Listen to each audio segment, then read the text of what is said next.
Então quer dizer que ela te falou isso ontem? Sim, mulher, veio falando exatamente isso.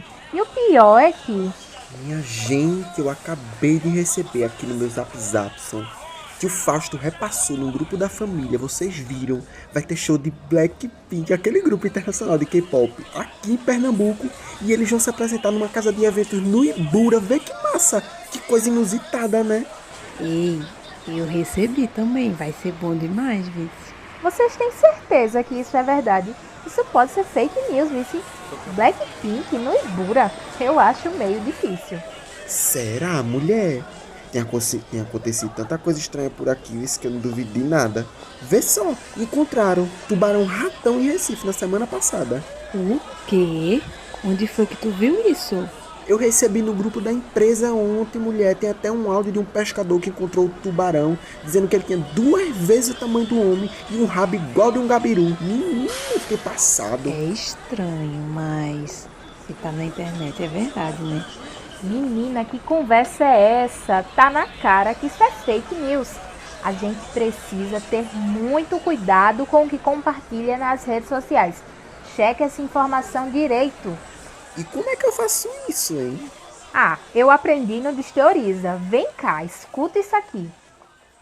Boato, conversa fiada, lorota ou meter a pala, como a gente diz aqui em Pernambuco. Independente do nome, a mentira é algo que existe desde que o mundo é mundo, né? É uma conversa que você tem com fulano, que fala para cicrano, que envia para beltrano, e aí, quando vê, o negócio já se espalhou. Se quando era só no boca a boca, a coisa já saía do controle, com a internet e o uso das redes sociais e aplicativos de trocas de mensagem, a coisa aumentou e muito. Você que está aí me ouvindo, já parou para pensar o quanto uma informação falsa pode prejudicar a vida de alguém? Você sabia que mesmo uma informação verdadeira, dependendo da forma como ela é contada, pode desinformar? Você conhece o trabalho das agências de checagem de informação? É exatamente sobre isso que o nosso episódio vai falar hoje, aqui no Desteoriza, um podcast produzido pela Diretoria de Comunicação da UFPE.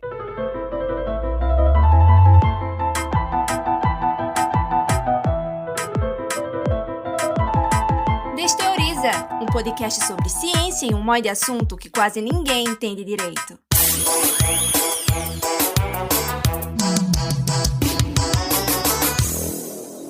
Eu sou Laís Ferreira, jornalista, e estou aqui na apresentação e quero aproveitar para convidar você que está nos ouvindo a seguir as nossas redes sociais. É só você procurar @Desteoriza no Instagram, Facebook, Twitter e TikTok. E também aproveita que você já está na página do seu tocador de podcast favorito e aperta lá o botãozinho seguir para toda vez que a gente publicar um episódio novo, você receber uma notificação, tá? E para bater um papo com a gente sobre fake news e desinformação, a gente recebe duas convidadas que entendem muito desse assunto. A primeira delas é a Alice de Souza. Bem-vinda, Alice. Olá, Laís. Muito obrigada pelo convite. Bom, eu sou a Alice de Souza, para quem não me conhece, sou jornalista, sou repórter e também sou pesquisadora.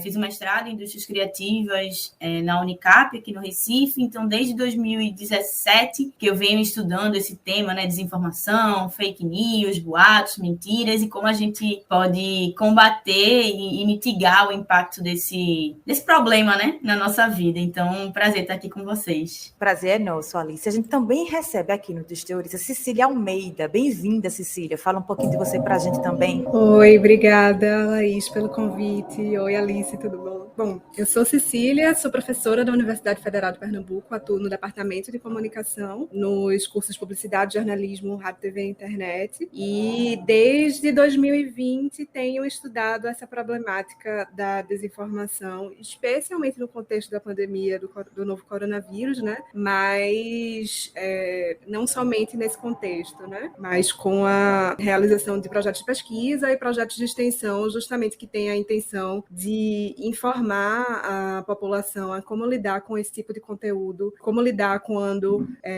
com o quanto a gente deve desconfiar do material que a gente recebe pelos aplicativos de mensagem, especialmente no contexto em que a informação correta ou a informação incorreta pode colocar a vida de todo mundo em risco, né? Muito obrigada, Cecília. Agradeço às duas por terem aceito o nosso convite. Eu quero começar esse nosso papo falando um pouco desses dois termos, né, que eu trouxe na apresentação: fake news e desinformação. Algumas algumas pessoas utilizam esses dois termos como sinônimos, né? Como se eles fossem a mesma coisa. Eles são, de fato, a mesma coisa? A gente pode utilizar fake news, desinformação, como sinônimo? O que é que eles significam na prática, Alice? Bom, Laís, essa é uma pergunta crucial para a gente entender, inclusive, o desenvolvimento dessa problemática no nosso dia a dia. O que é que acontece? Quando a gente começou a falar mais sobre esse tema, que a gente, pesquisador, né, costuma e prefere falar sempre desinformação, foi lá em 2016, mais ou menos depois da eleição de Donald Trump nos Estados Unidos, e daí ficou aquela dúvida, né? Por que Donald Trump ganhou? O que será que aconteceu, né?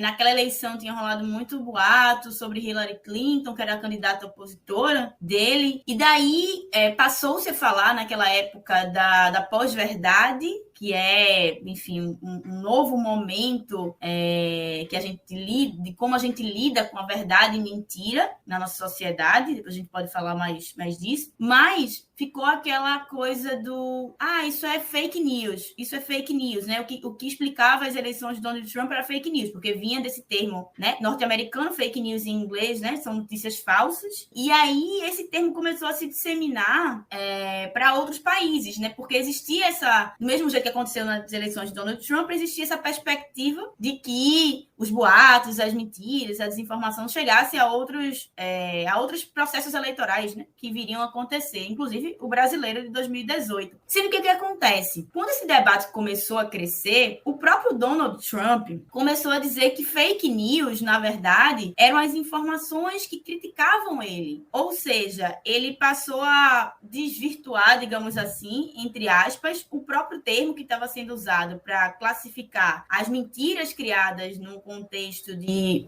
mudar o debate público, influenciar o debate público, para dizer que, na verdade, tudo aquilo que diziam contra ele era fake news, né? E esse termo começou a ficar muito dúbio, né? A ser usado fora de contexto e etc. Além do que, fake news, se a gente for pegar ali na origem, né, é notícia falsa. E a gente, como jornalista, sabe que a notícia ela é criada dentro de um método, né?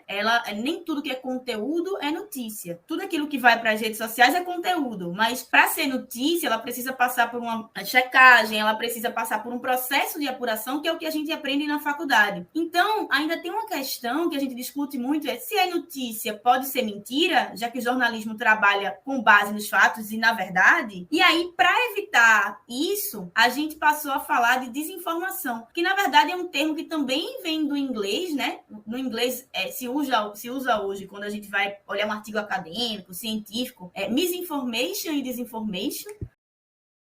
Para classificar aquelas notícias, aquelas informações que são mentira, mas que elas não têm uma intenção de mentir, digamos assim, né? Como você bem falou na abertura, algo que até às vezes é verdade, mas que usado fora de contexto, usado sem uma intenção deliberada de mentir, e a outra já para usar aquilo que o popular convencionou chamar de fake news, que são aquelas coisas criadas com a intenção de prejudicar o debate público, né? De prejudicar as nossas conversas, de fazer a gente acreditar em algo e daí tomar uma ação com base naquilo que a gente acreditou e que era mentira. Se eu puder complementar. Com certeza, por favor, Cecília. Eu acho que a Alice comenta já algo aí que é muito característico da maioria desses conteúdos falsos ou enganosos que a gente recebe, né? Assim, grande maioria desses conteúdos não são mentiras completamente descabidas. Na verdade, eles partem de alguma coisa que é verdade, ou de um dado, ou um vídeo que foi tirado de contexto, uma fala, uma imagem, né, que aquilo aconteceu, e quando o indivíduo, se a gente simplesmente responder isso é falso, não, como assim é falso? Estou vendo aqui,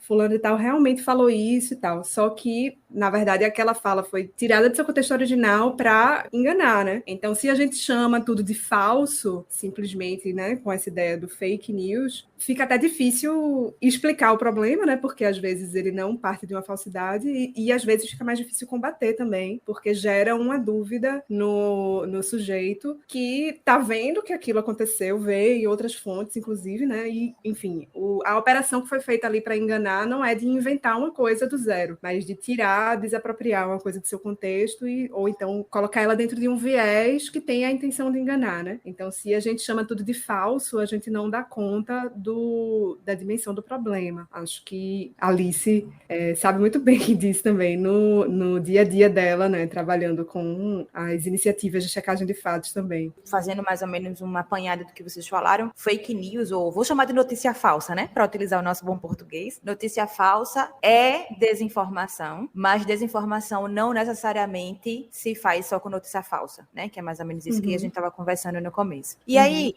Alice trouxe esse resgate histórico, e eu queria ter mais ou menos uma ideia, porque é o que eu falei no começo, né? Mentira existe desde que o mundo é mundo, boato existe desde que o mundo é mundo, isso não é uma novidade, mas a gente passou a ouvir mais esse termo desinformação e fake news, como ela trouxe esse resgate histórico de 2016 para cá com Donald Trump, né? Mas isso também eu acho que tem muito a ver com essa explosão e o uso massivo da internet, né, Cecília? Essa coisa das pessoas estarem utilizando mais os aplicativos de mensagem, de troca de mensagem, rede social, acho que tem um pouco a ver com isso também, né?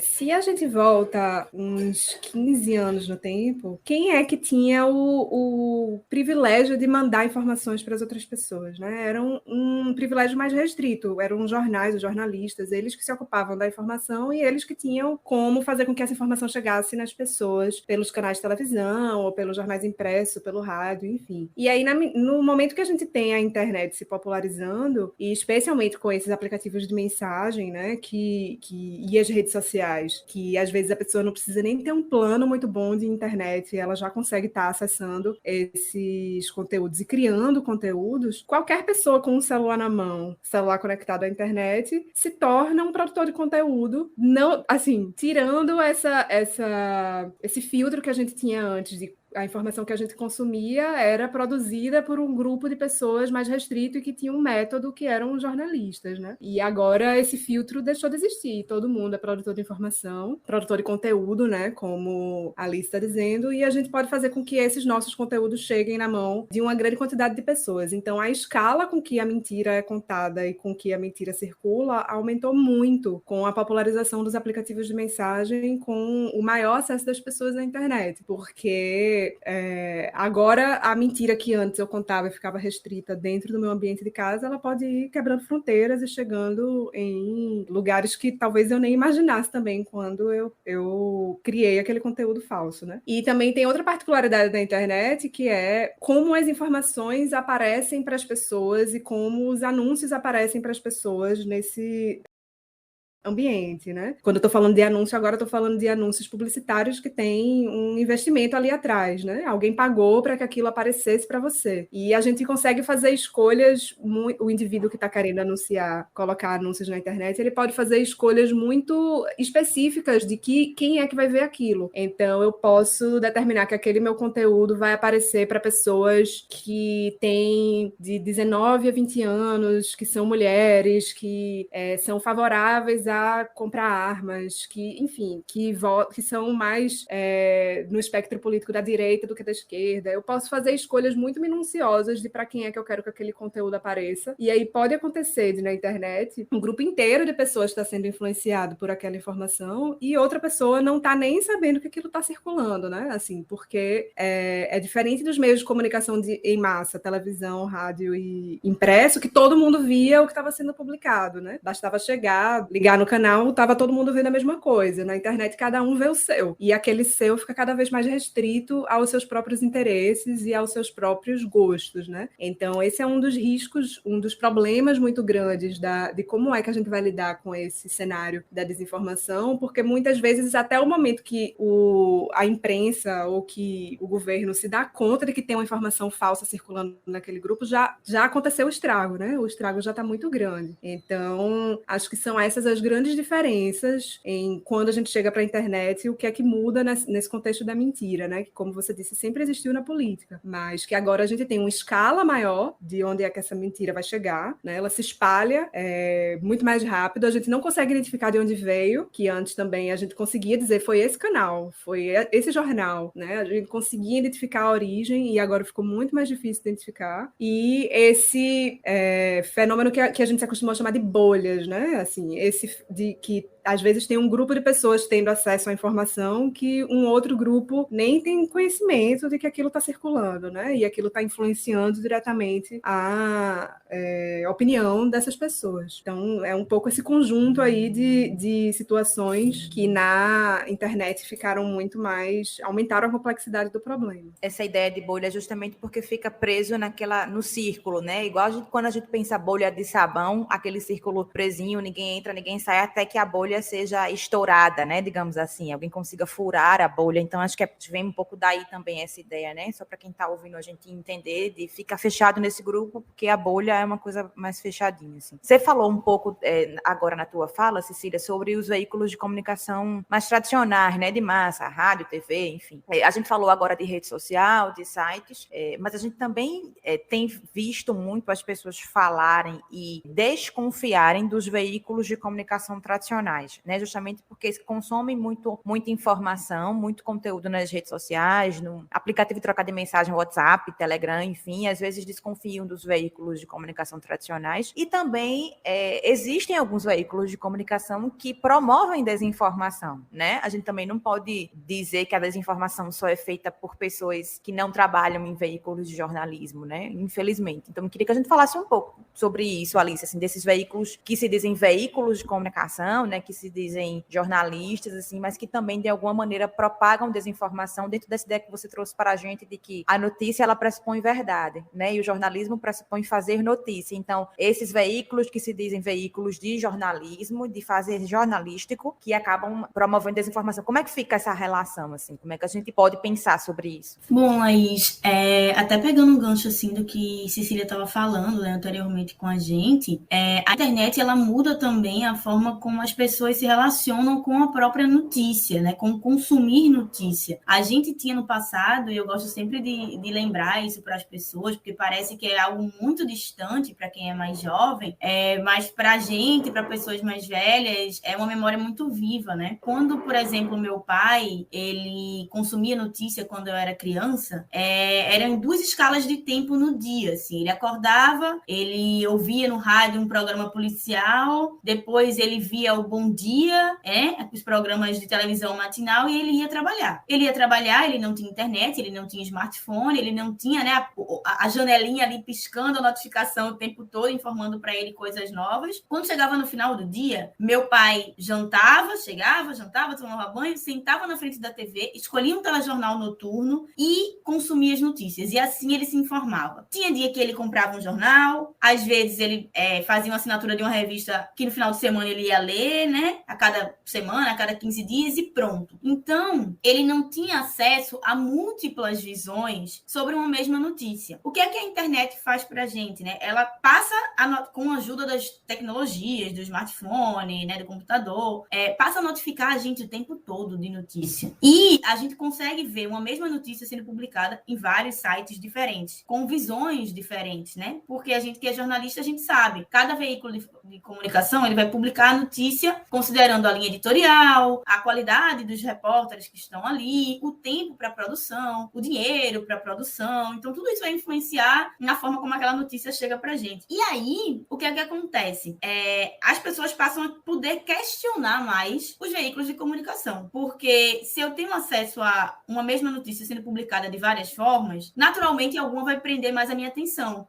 Ou porque está alinhada ao meu espectro político, ou porque é um repórter que eu gosto, né? Ou porque é uma linha editorial que me chama a atenção. Então, você passa a questionar mais os outros, né? A gente tem um problema aí mais generalizado, que tem a ver com outras coisas, de perda de confiança nas instituições, de uma maneira geral. E aí, dentro desse espaço, a gente também só tinha poucos veículos de comunicação, né? Se a gente for olhar para a história da comunicação no Brasil, a gente tem 5, 6 famílias que comandam as grandes cadeias de comunicação no país. Com a internet, de certa forma, todo mundo pode criar um blog, todo mundo pode criar uma página no Instagram, todo mundo pode criar uma lista de transmissão no WhatsApp e criar, né, sua própria forma de transmitir informação. Só que, como eu falei lá no começo, nem tudo que é informação é notícia, né? E eu acho que essa é uma diferença que a gente precisa ter muito em mente, assim, porque o que é que o jornalismo, né, que o jornalismo que se convenciona dizer profissional, enfim, o que é que esse jornalismo faz, né? Ele tem uma cadeia de produção que vai checar toda a informação que é recebida recebida, que vai ligar para as fontes oficiais, que vai buscar pessoas isentas para comentar aquela informação, vai fazer uma curadoria de todos aqueles olhares e vai trazer aquilo em forma de notícia para você, né? Para quem está ouvindo, para a gente. Só que nesse intervalo de tempo surgem vários outros veículos, né? Vários outros canais de informação que se dizem jornalismo. De 2016 para cá, a gente tem visto vários sites surgindo e, como Cecília bem falou, esses sites eles vão ganhando dinheiro, porque eles vão ganhando clique é dinheiro, né? É publicidade na internet, é dinheiro, e eles passam a ficar cada vez mais parecidos com páginas de veículos de comunicação. E isso confunde muitas pessoas, né? O que a gente recomenda é sempre que as pessoas busquem saber quem é que está por trás, né, dessas páginas, qual o alinhamento político de quem está por trás dessas páginas, busquem sempre mais de um veículo de comunicação para se informar sobre aquela notícia, para ter pelo menos 2 olhares diferentes sobre aquele fato, que busquem se ater aos fatos, porque muitos desses sites, o que eles divulgam é muita opinião, né, e opinião, você dá a sua, Cecília dá dela, eu dou a minha, mas não necessariamente isso está baseado em fatos, né, vai falar sobre a nossa história de vida, sobre a nossa, né, os nossos alinhamentos, etc., religiosos, políticos, e eu acho que o que eu diria era isso, assim, no sentido de, hoje a gente tem muito mais canal para se informar, e que bom que a gente tem muito mais canal para se informar, né, porque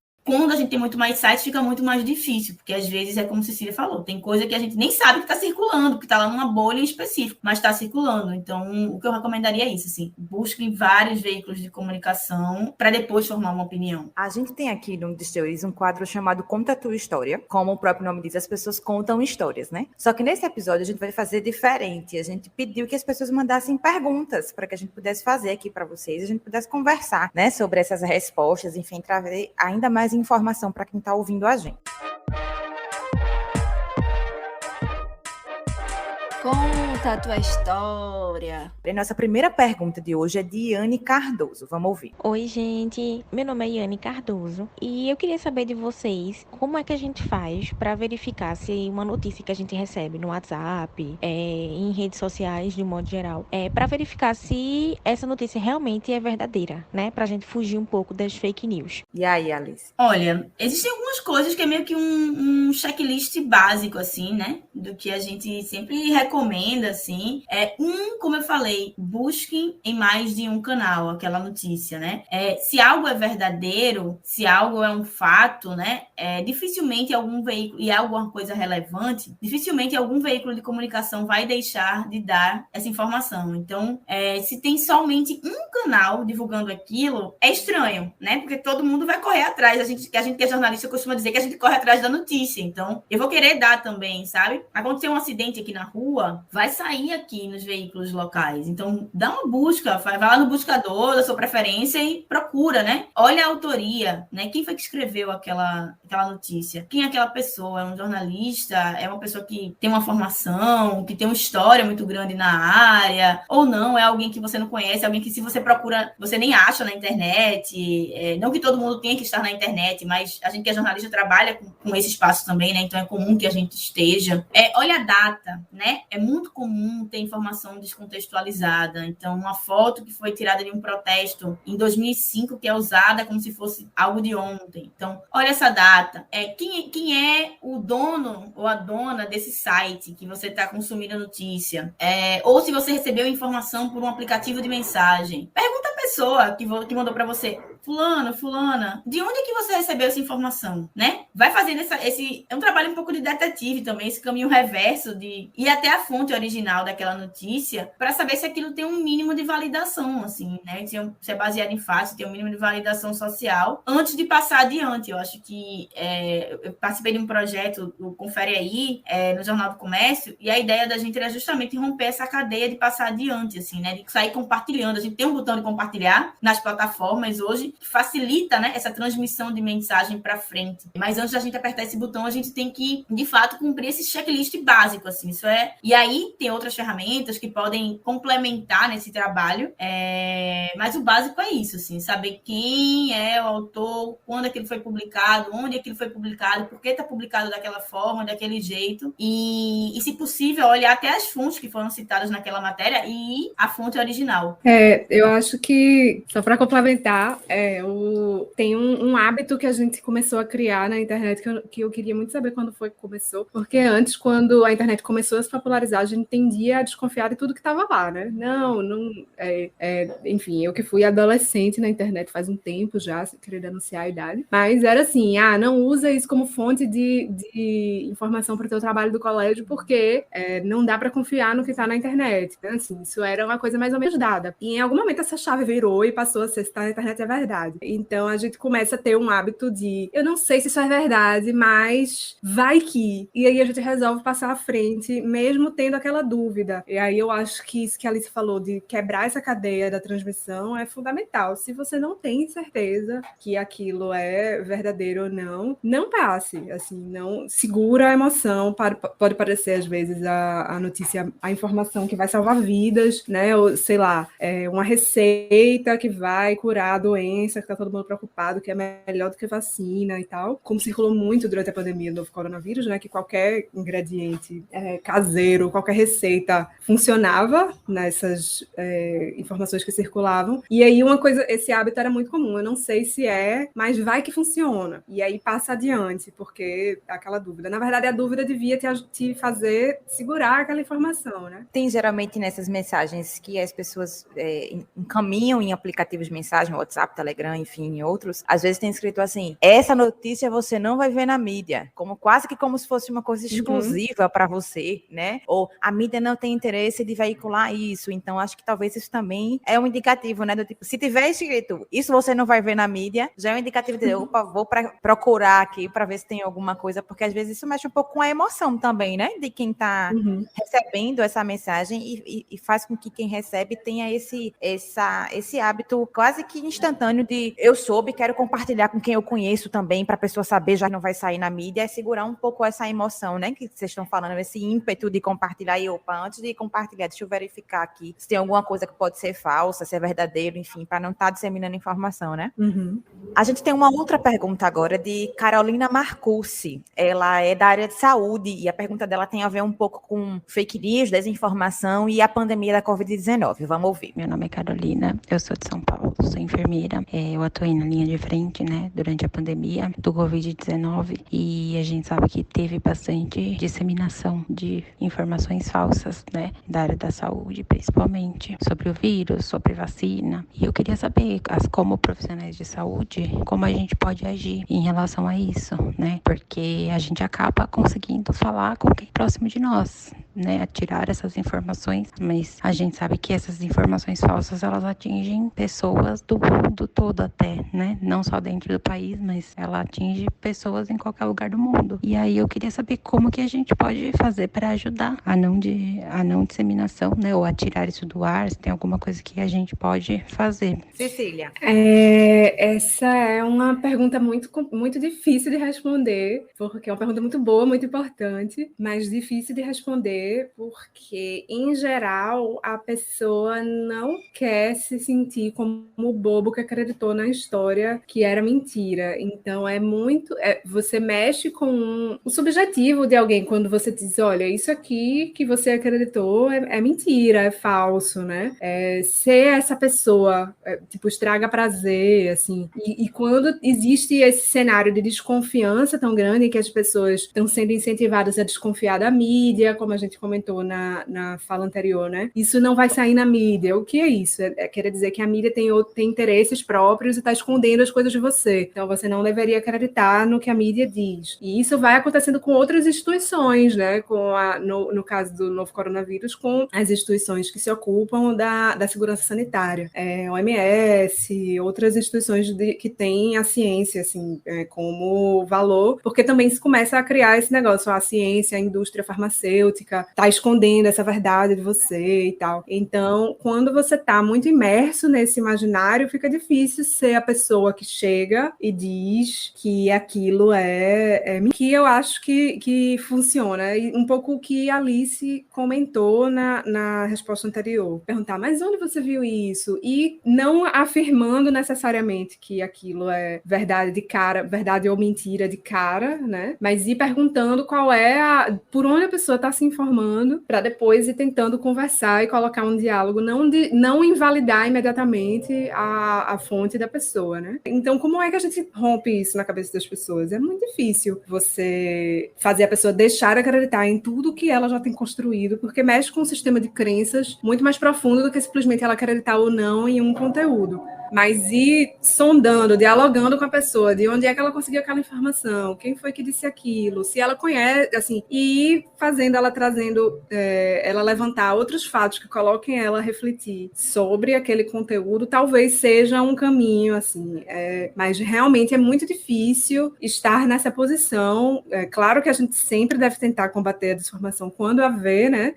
Se você identifica que aquilo é mentira, e você sabe que aquilo é mentira, tentar conter o dano o mais imediatamente possível, mas é muito a questão da eficácia dessas estratégias é que é muito complicado a gente ter uma noção do que é que dá mais resultado, né? Porque isso de você ser o estraga-prazer e de repente a pessoa simplesmente acabar a conversa com você por ali, né? Eu já tive gente que saiu de grupo, no grupo de família, porque eu falei, olha, eu fui tão delicada, fui bem simpática. Olha, veja, isso não é verdade, eu trouxe outros links, eu fui bem didaticamente falando, bem pacientemente, e a pessoa saiu do grupo imediatamente, né? Então, é difícil a gente ter noção do que dá mais resultado, mas isso de tentar dialogar com a pessoa, em vez de simplesmente impor uma outra verdade, eu acho que é algo que a gente pode começar por aí, né? Depois você vai oferecendo outros dados, mostrando outros lugares para ela ver, ter outras fontes de conteúdo como acesso, né? Mas existem muitas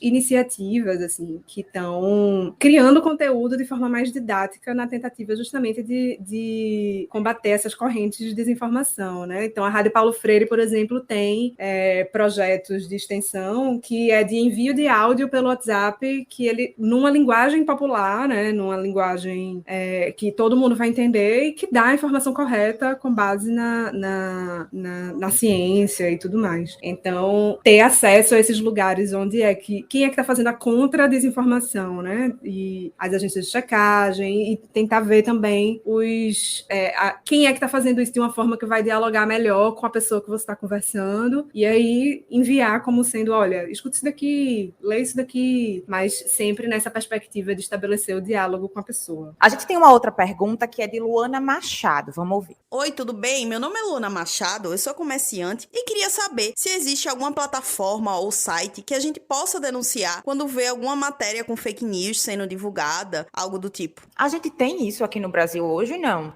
Bom, ao longo do tempo foram sendo criados alguns mecanismos para tentar ajudar a, digamos, combater, né, a desinformação. Assim, não existe, sei lá, não existe um disque denúncia, sabe? Um disque 100 que eu vou lá, um 190, um 180 que eu vou lá e faço uma denúncia. Existem alguns mecanismos que você pode acionar. Um deles são os canais das agências de checagem. A gente tem aqui no Brasil algumas agências de checagem, né? A gente tem Aos Fatos, a gente tem a Lupa, a gente tem um projeto Comprova. E o projeto Comprova, pelo menos ele, assim, que eu participei, eu sei que eles têm um canal no WhatsApp. Então, você pode mandar para eles de WhatsApp, recebi isso aqui, vocês têm como conferir se isso é verdade, se isso é mentira, se isso é enganoso, né? O que é que tem de informação verídica aí. Então, essa é uma forma, assim, eu sei que em época de eleição o TSE sempre se mobiliza e acaba sendo também um espaço onde você pode comunicar desinformação, mas eu não sei se isso funciona o ano inteiro, assim, fora de períodos eleitorais, né? Mas eu sei que existem alguns mecanismos, assim, também, das próprias redes sociais, né? Eles já colocam lá o selinho, isso aqui é desinformação, isso aqui tem potencial de enganar você, mas é um processo também mais longo, assim, como eu falei, né? Não existe nada que você possa denunciar e vai sair do ar, simplesmente, porque sair do ar é um processo que envolve muitos atores diferentes, e aí eu acho que quando a gente fala de desinformação, a gente também tem uma ânsia de que a gente vai conseguir resolver o problema. E eu acho que a gente tem que ter uma consciência hoje de que esse é um problema que a gente está e vai passar a conviver com ele, porque faz parte do fenômeno de comunicação por meio das novas tecnologias de informação, das redes sociais, da internet. Não é algo que... É algo que no futuro pode arrefecer, pode diminuir, pode melhorar, mas que vai sempre existir, como você bem falou, Laís. O boato existe desde que mundo é mundo. A nossa próxima pergunta tem a ver com isso que você falou, Alice, dessas agências de checagem, enfim. É uma pergunta de Bianca Calazans, vamos ouvir. Oi, gente, meu nome é Bianca Calazans e eu tenho uma dúvida para trazer para vocês, que é a seguinte. Eu costumo consultar esses sites de checagem de notícia e eu gostaria de saber se a gente pode realmente confiar nessa checagem e como é que esse trabalho funciona. Obrigada. A gente conversou aqui um pouco sobre os fatos, comprova, a agência Lupa, o projeto confere aí. Então, como é que funciona esse trabalho de checagem de informação? A checagem de fatos, na verdade, é um procedimento que faz parte do processo jornalístico, ou que deveria fazer parte do processo jornalístico, antes de uma notícia ser publicada, né? E agora o que essas agências de checagem estão fazendo elas estão verificando notícias que não foram jornalistas que fizeram, que estão circulando, conteúdos que estão circulando nas redes sociais e tentando entender o que tem de verdade ou de mentira, ou de distorcido, ou de impreciso naquele conteúdo para esclarecer as pessoas sobre a procedência e as intenções de quem está por trás daquele conteúdo, né? E aí as agências de checagem de fatos, em geral, são um trabalho realizado por jornalistas, equipes de jornalistas, e uma coisa interessante que tem no procedimento da checagem é que quando eles publicam uma checagem de fatos, eles explicam para o leitor como foi que eles verificaram aquilo. Isso é algo, é condição para a checagem de fatos poder ser publicada, essa questão da transparência. Então, o texto que explica isso é falso, e ele vai dizer, se você lê o texto cuidadosamente, ele vai dar os instrumentos para que você mesmo possa fazer aquela checagem, né? Ele vai dizer, olha, eu fui aqui, eu vi nessa base de dados, eles deixam os links. Então, quando você pega uma agência de checagem de fatos séria, né, o trabalho de checagem de fatos, ele tem essa condição inicial de ensinar, entre aspas, ou de deixar os rastros dele, de como foi que ele fez aquela checagem, abertos para que o próprio leitor possa fazer o mesmo passo a passo. Você mesmo pode verificar se aquilo que está publicado é verdade nas fontes originais, né? E aí você pode ver se aquela agência que você está recorrendo é uma agência confiável. A dica que eu dou é essa: se o texto tiver essa clareza de como foi que o material foi checado, se ele der esse guia, você mesmo pode ver, assim, você mesmo pode conferir e ir seguindo o mesmo passo a passo e conferir por você mesmo e aí formar sua opinião se esse é um veículo que você pode confiar ou não, né? Mas esta deveria ser uma condição original do trabalho da checagem de fatos, né? Se não tiver isso explícito no texto, você já pode começar a desconfiar daí. Nessa nossa conversa, a gente deu várias dicas sobre checagem de fatos, deu o nome das agências onde você pode procurar, e aqui na UFPE tem diversas iniciativas que trabalham com a questão da desinformação, que trabalham com a questão de notícias falsas. A gente já falou de algumas feitas pela Rádio Paulo Freire, né, com a participação, inclusive, de Cecília e de Alice, que estão aqui com a gente. E tem outras iniciativas aqui na universidade. A gente vai apresentar duas para vocês agora no nosso quadro Pegando o Bigu. Pegando o Bigu, meu irmão. Olá! Me chamo Euda, faço parte do projeto de extensão UFPE Esclarece Pra Mim. O projeto surgiu em agosto de 2020 com o objetivo de combater essa onda de desinformações que estava cometendo a gente na internet. E o nosso objetivo é levar informações na área de saúde de uma maneira clara, simples, sem complicação. E a nossa página ela se localiza no Instagram. Você pode seguir a gente no @UFPE Esclarece Pra Mim, mandar suas dúvidas, seus comentários. Tudo a gente pode responder de uma maneira bem simples e eu espero que vocês curtam. Meu nome é Nara Pavão, eu sou professora do Departamento de Ciência Política da UFPE e eu venho desenvolvendo desde 2018 a pesquisa Fake News na Política Brasileira. Essa é uma pesquisa que tem duas fases. A primeira fase da pesquisa, que já foi concluída, ela investigou a efetividade das correções profissionais. A gente tentou entender em que medida essas correções elas fazem com que as pessoas deixem de acreditar em notícias falsas. Ao contrário do que estudos parecidos conduzidos em outras partes do mundo mostram, o nosso estudo sugere sugere que as correções elas não são efetivas no Brasil, elas não têm efeito, elas não fazem com que as pessoas deixem de acreditar em notícias falsas. Já a segunda parte dessa pesquisa, que ainda está em andamento, ela olha para os efeitos políticos das fake news. Então a ideia é tentar entender em que medida essas notícias falsas elas mobilizam os eleitores, fazem com que os eleitores participem mais tanto de ações políticas mais tradicionais, como também de ações menos tradicionais e menos normativamente desejadas, né? Então comportamentos incivis, por exemplo. Então a gente tem apresentado os resultados dessa pesquisa em formato de papers acadêmicos e a gente também divulga os resultados, os nossos achados através de entrevistas e reportagens de jornal. Então fiquem ligados aí para entender um pouquinho a importância, né, desse fenômeno para a política brasileira.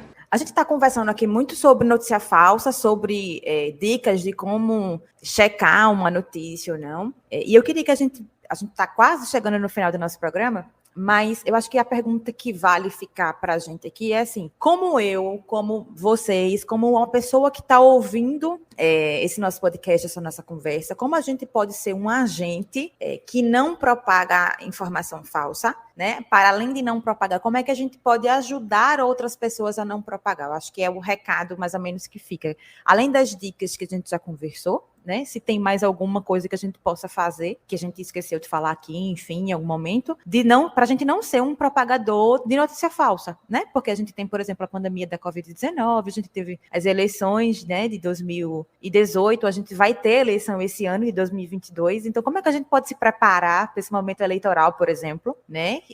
Dentro desse contexto de informação falsa, para ajudar a não disseminar? Thaís, eu acho que tem uma questão que eu acho que é fundamental, assim, é entender que o mundo é complexo e a nossa sociedade ela é complexa também. Por que eu estou dizendo isso? Porque a gente tem uma tendência a sempre querer uma resposta binária, né? Ou seja, ou é isso ou é aquilo. Ou é sim bom, ou é não, né? Ou é sim ou é não, ou é bom ou é ruim, ou é A ou é B.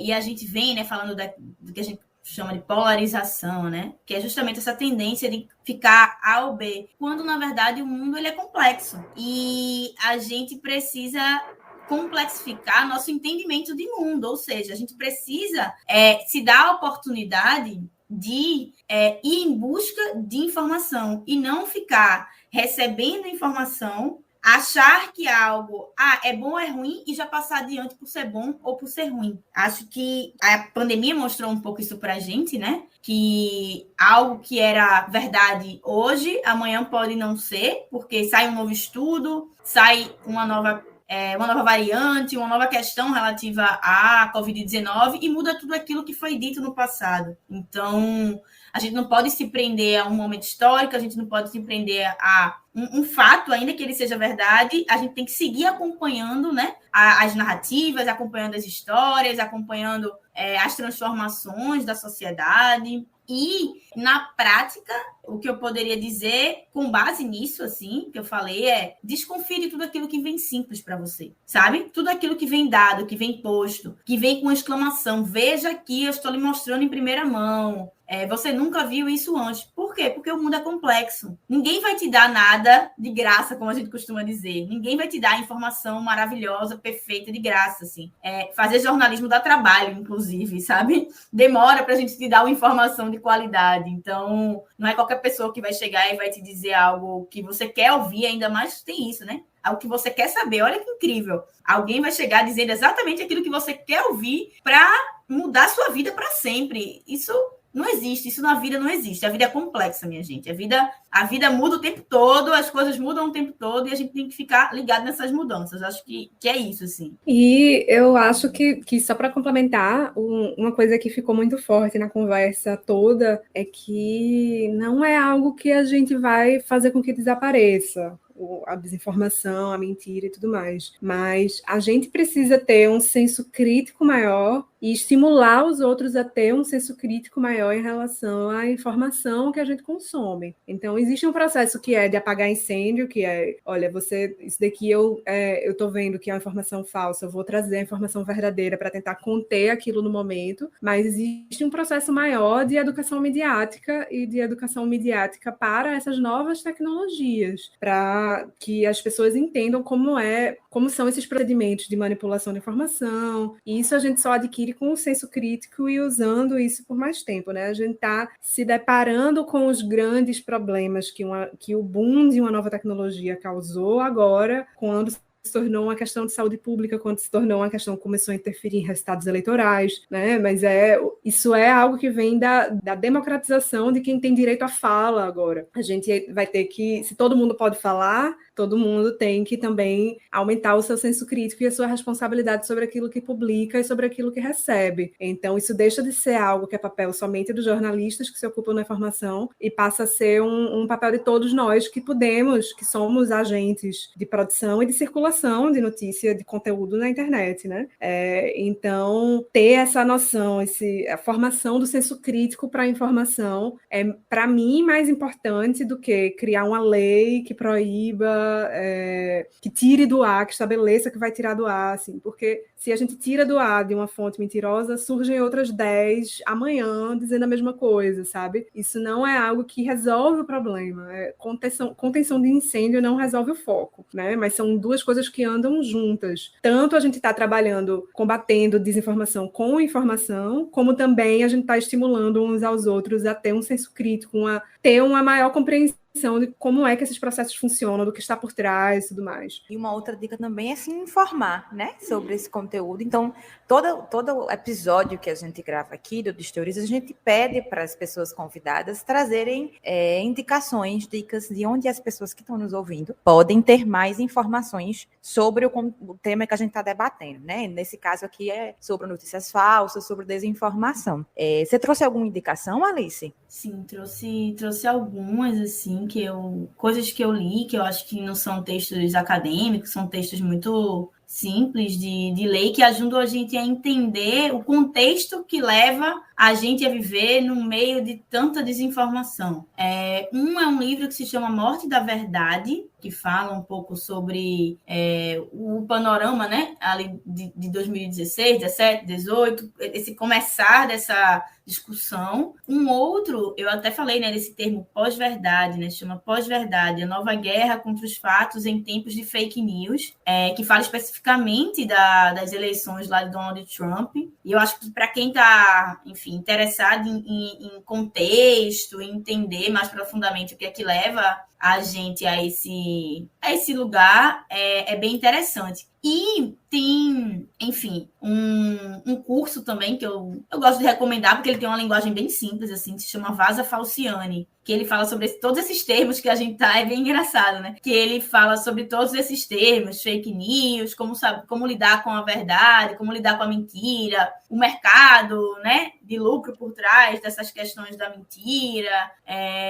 Eu acho legal também. E, por fim, eu vou fazer um merchan. Por favor, se você não fizesse, eu já ia fazer por você. Não, vou fazer 2 merchans. Um é o confere.ai, que é uma plataforma que a gente lançou no Jornal do Comércio no ano passado. E, como eu falei para vocês, é um medidor, né, de desinformação. Então, ajuda a gente a saber se aquilo tem muitas ou poucas chances de ser um boato. Então, acessem lá, usem, que pode ajudar vocês a não compartilhar, como a gente falou, a notícia e a desinformação. E o outro é um livro, um e-book que eu escrevi, que é com base na minha dissertação de mestrado, que fala também sobre esse tema, que se chama O Grande Boato, e que está disponível na Amazon, porque todos nós não estamos livres da tecnologia. Então, enfim, também parei por aí.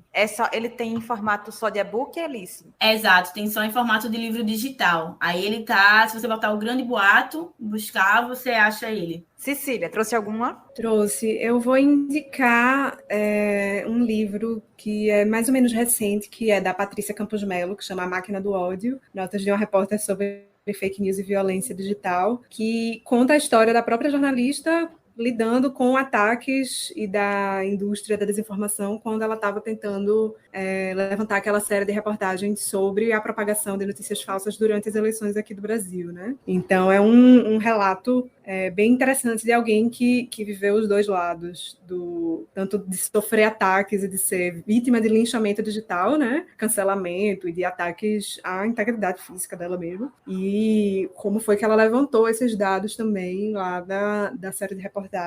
E um que esse é novo, recente, eu ainda não li, eu quero ler está na minha lista. Vou recomendar porque eu acredito nos autores, mas é Pós-Verdade e Fake News, reflexões sobre a guerra de narrativas, que é de muitos autores, é da Fernanda Bruno, Tatiana Roque, mas quando você abre tem múltiplos outros autores lá dentro, né? Então, propõe um diálogo aí sobre esse cenário que a gente está vivendo já mais fortemente com o início da pandemia, né? E também, já que estamos fazendo merchan, vou aproveitar para divulgar os conteúdos da Rádio Paulo Freire, que não são literários, não é literatura para se ler, mas se você entra lá no site radiopaulofreire.ufpe.br, você encontra uma série de programas informativos, e um deles em especial chama Manda no Zap, que são áudios de até 2 minutos, com a proposta justamente dessa pegada mais popular e mais didática, uma linguagem mais fácil, para que eles sejam compartilhados nos aplicativos de mensagem para fazer contra a informação, né? Contra a desinformação, que são informações apuradas com base científica. Então, não é um material para ler, mas é talvez um lugar em que você possa encontrar um conteúdo legal para mandar para a pessoa que está acreditando em algo que você sabe que não procede, né? Para espalhar informação de qualidade aí nos seus grupos. Então, é um trabalho muito bem feito que está sendo feito lá pelo Departamento de Comunicação e pela rádio. Eu não estou envolvida diretamente nele, mas eu acompanho de perto e é muito bacana o que eles estão produzindo. Então, vale a recomendação. Vou fazer aqui uma declaração em primeira pessoa. Eu mesma já usei e já enviei no Zap vários áudios do projeto Manda no Zap, feito pela Paulo Freire. Já ouvi, né? Muitas vezes vou lá buscar informação, já ouvi, já enviei. Então, estimulo todo mundo que estiver ouvindo a gente também a conhecer esse projeto. Vocês podem também mandar sugestão de conteúdos novos para a gente trabalhar, né? É uma equipe que está sempre demandando novidade para poder criar um roteirinho e um áudio. Então, se você tiver alguma informação, algum assunto que você queira que se torne um áudio nesse formato, pode mandar para a equipe. A gente tem lista de transmissão no WhatsApp. Se você entrando no radiopaulofreire.ufpe.br, você encontra todas as informações. É muito legal. Então, a gente já tem várias indicações aqui. Só essas indicações que elas deram aqui no final já valem muito. A gente teve outras dicas ao longo do nosso episódio, né? Agências de checagem, etc. E todas essas dicas vocês podem conferir nas nossas redes sociais do Desteoriza. A gente vai deixar lá tudo bonitinho, tanto no feed quanto no destaque que tem lá no Instagram, indicações, que aí você pode olhar essas e as indicações dos outros episódios também, de conteúdo, tá tudo muito legal. Infelizmente, nosso episódio chegou ao fim. Eu queria muito agradecer a participação de vocês, foi um papo muito massa. Muito obrigada pelo tempo e pela disponibilidade. Eu que agradeço, acho que foi muito legal, acho que a gente precisa de mais conversas como essa e estou sempre à disposição. Obrigada. Eu também gosto muito de falar sobre esse tema, acho que é importante, acho que esse trabalho que, enfim, a gente fez aqui, espero que ele chegue a muita gente, que as pessoas sigam as nossas dicas. A gente que agradece, eu agradeço também a você que está nos ouvindo por ter chegado até aqui. Te espero no próximo episódio, tá? E já aproveito, se você quer também ser um agente de não desinformação e ajudar o mundo, criar uma cultura de não desinformação, a combater fake news, envie esse episódio para alguém que você conhece, que ainda não conhece o Desteoriza, para ouvir esse papo sobre desinformação e sobre notícia falsa, para ajudar também a criar essa cultura de combate à desinformação, tá? Esse episódio, ele teve a apresentação da pessoa que vos fala, Laís Ferreira, produção e trabalhos técnicos de Laura Marinho, Felipe Silva e Jonas Lucas Vinheira. Eu te espero no próximo episódio. Até lá!